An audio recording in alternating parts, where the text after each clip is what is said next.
Alright, so this one was absolutely crazy. The Milwaukee Bucks are waiving and stretching Damian Lillard's contract, which strategically allows them to sign Myles Turner with his trade kicker included. We're all hoping for a complete and full recovery after that devastating Achilles injury. The timing couldn't have been worse for both him and the franchise. We've already seen one report indicating that Miami Heat are showing serious interest in Dame, now that he is officially on the market and available. And they also managed to secure Gary Harris in this wild series of moves. Injuries definitely derailed their legitimate playoff chances this past season. But the truth is, they were never really a complete, well-rounded team from the start. They actually got significantly worse on the defensive end after losing J.R. Holiday in that initial trade. Chris Middleton and Brook Lopez both got older and showed their age. A whole bunch of different factors contributed to their downfall. This is honestly one of the most unprecedented decisions I've seen in recent NBA history. First and foremost, of course, my best wishes go out to Dame. The Dame era with the Bucks was truly something special, even if it didn't end the way anyone hoped. But stretching his massive contract, that's the part that really gets me. They were going to be paying something like $20+ million a year for the next 5 full seasons just for Dame's dead money on their books. Having that much dead money sitting on your salary cap sheet for that extended period of time, money that you absolutely cannot get rid of or move, is just going to make any future team building efforts exponentially more difficult and challenging. I mean, yeah, sometimes teams end up with bad contracts for players that just aren't really contributing anything meaningful to their success. This stretching move was literally the last tool they had available in their toolbox to make the team better and more competitive right now, in this moment. But very rarely do those problematic contracts extend out for a full 5 years like this one does. Because they do and have a legitimate center to anchor their defense and provide interior presence. I'm not going to focus on this financial aspect for the entire analysis. His contract situation, his happiness with the organization, and his long-term commitment to Milwaukee. These are the variables that will determine whether these moves look brilliant or catastrophic in hindsight. Players often need time to process major organizational decisions, especially ones that affect teammates they've grown close to. That's where things get really interesting and where we can start to evaluate whether the Bucks made the right call. But this is just a completely crazy and virtually unheard of stretch of such a massive contract in NBA history. And his deadly pick-and-pop partnership with Tyrese Halliburton consistently opened up the entire floor for their offense. And how could I possibly forget he was genuinely loved in Indiana as the team changed directions and rosters however many times around him over the years. Sports fandom. Is there anything quite like it in terms of emotional investment? The loyalty fans develop to certain players, especially ones who've been consistent contributors through multiple roster iterations, runs incredibly deep, and makes moves like this personally painful. Turner won't be there providing that consistent presence. And Halliburton is obviously going to be out for this upcoming season, dealing with his own injury recovery, which compounds their personnel challenges. You always knew exactly what you were going to get from him at the center position every single night he stepped on the court. Turner became a more complete offensive player, showing improved post moves, better finishing around the rim, and enhanced court vision for finding open teammates. I know the last time we saw Turner in action, he absolutely could not buy a shot against Oklahoma City Thunder in that playoff series. But he was still incredibly valuable for Indiana's overall system and approach. It created another legitimate threat that opposing defenses had to worry about and account for, which meant more ground they had to cover on closeouts. His rim protection isn't quite what it was during his peak shot-blocking seasons. Even so, once the Pacers got healthy this past season, they transformed into just a legitimately good defensive unit overall. Having a legitimate 5-man who can step out to the three-point line and knock down shots consistently changes everything about how defenses have to approach Giannis in the pick and roll and in isolation situations. And here's the kicker. You can usually find ways to get out of a genuinely bad contract through trades or other mechanisms, or any other roster construction moves. You just have to keep this massive financial burden in the back of your head the entire time. He was still averaging 2 blocks per game, which shows he hasn't completely lost his rim protection instincts and timing. It's going to affect every single decision they make. Once you stretch a guy's contract like the Bucks just did, that's absolutely it. You cannot get out of it under any circumstances. There's no escape hatch, no creative accounting, nothing. But we have to assume that Giannis Antetokounmpo doesn't want to leave Milwaukee right now. The organization clearly doesn't want to trade their franchise cornerstone. The alternative to this dramatic decision would have been fielding a team that's just not good at all. Anything you can imagine the Bucks doing moving forward, whether that's going after a major free agent making a significant trade. Now, if Giannis ever actually does decide to ask out and request a trade from Milwaukee, it certainly doesn't help their situation that they all have $20-something million less to work with in terms of salary cap flexibility. But realistically, if they did trade Giannis, they would likely receive a massive haul of draft picks, young, promising players, and other valuable assets in return. The Giannis factor is really the driving force behind all of these moves. We've heard some rumblings and reports about Giannis's feelings regarding these roster changes, but I'm not freaking out about any of that speculation at this point. Anyway, let's shift our focus and talk about the actual basketball implications and what these moves mean on the court. So, Myles Turner, let's start there.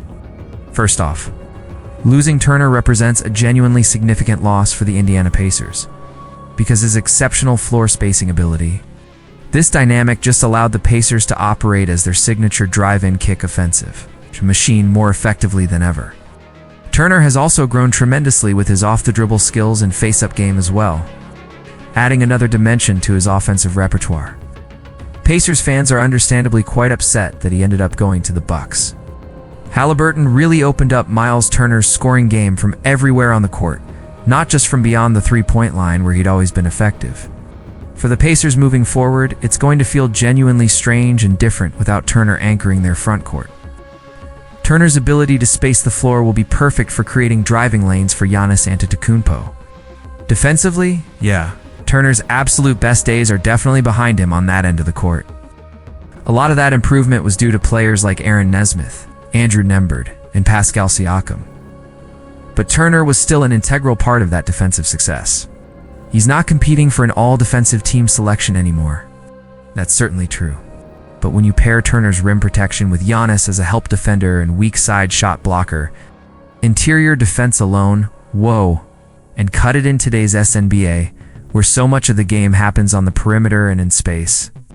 That combination can absolutely serve as the foundation of a genuinely good defensive system. Now, they are definitely going to need to find and acquire more perimeter defenders if they want to become a really elite defense. But Turner was still averaging, 2 blocks per game this past season? And once the Pacers got healthy with Nembhard and Nesmith playing significant minutes, their team defense improved dramatically. Turner was undeniably part of that defensive resurgence and improvement.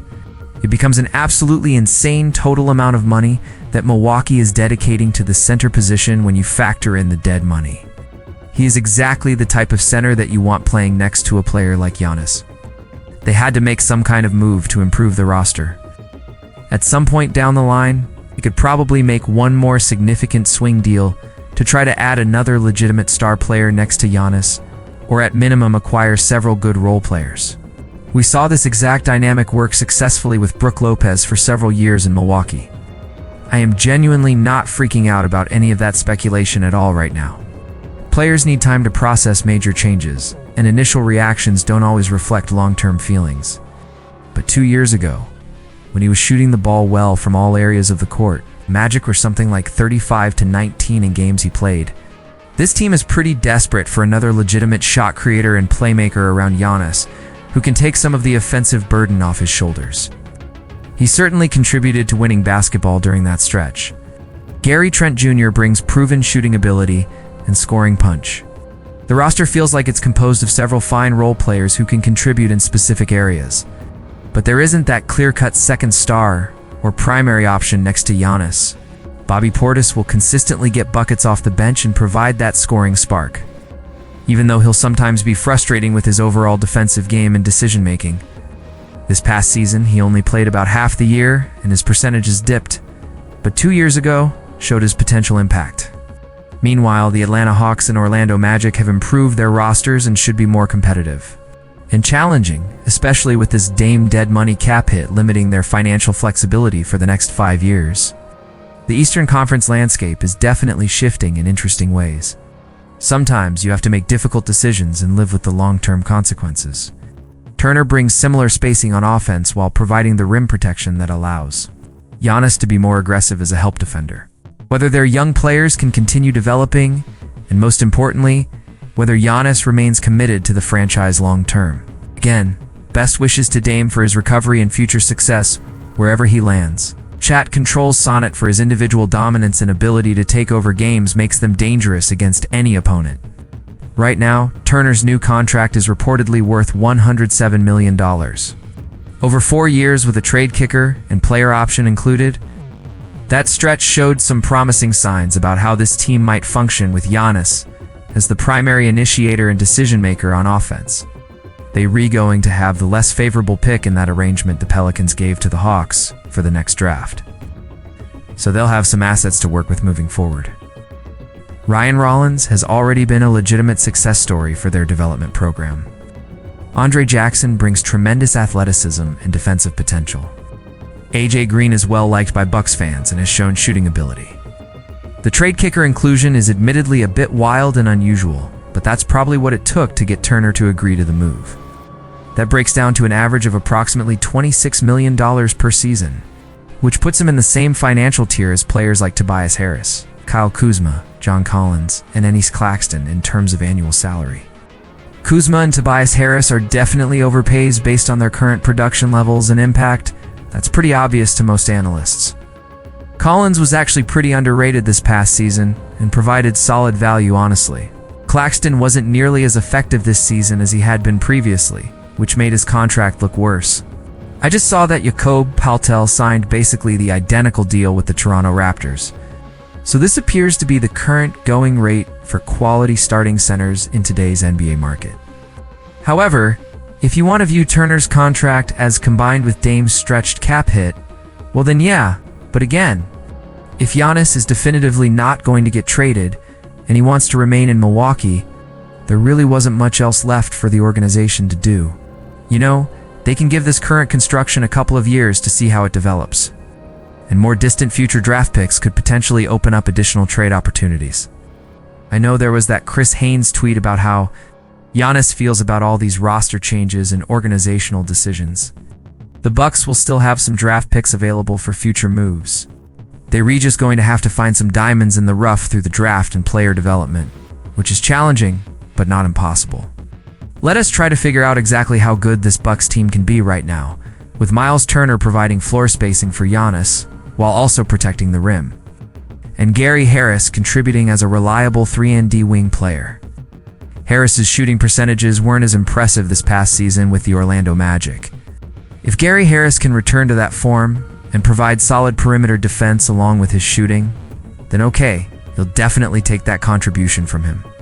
I know that Kevin Porter Jr. did have a productive run toward the end of this past season when Dame was out injured and unable to play. AJ Green will make his share of open shots when given opportunities. Now, they did just have that second guy in Dame, and the team still wasn't quite good enough to compete for a championship. I am aware that Milwaukee won a significant number of games late in the season with Giannis handling more playmaking responsibilities when Dame was sidelined. The Boston Celtics and Indiana Pacers are both arguably worse teams for this upcoming season due to their own roster changes and potential regression. Milwaukee can absolutely make the playoffs in the East with this current roster construction. And once you get Giannis Antetokounmpo in a playoff series, literally anything can happen. But the realistic path to building another legitimate championship contending team around Giannis, it's going to be incredibly tough, however. If Giannis doesn't want to leave Milwaukee and the organization doesn't want to trade him, then this was probably their best available option given the circumstances. The success of this entire strategy will ultimately depend on whether Turner can stay healthy and productive, whether Harris can return to his better shooting form. It's a risky bet, but when you have a generational talent like Giannis, you have to take calculated risks to try to build around him and maximize your championship window while he's still in his prime years.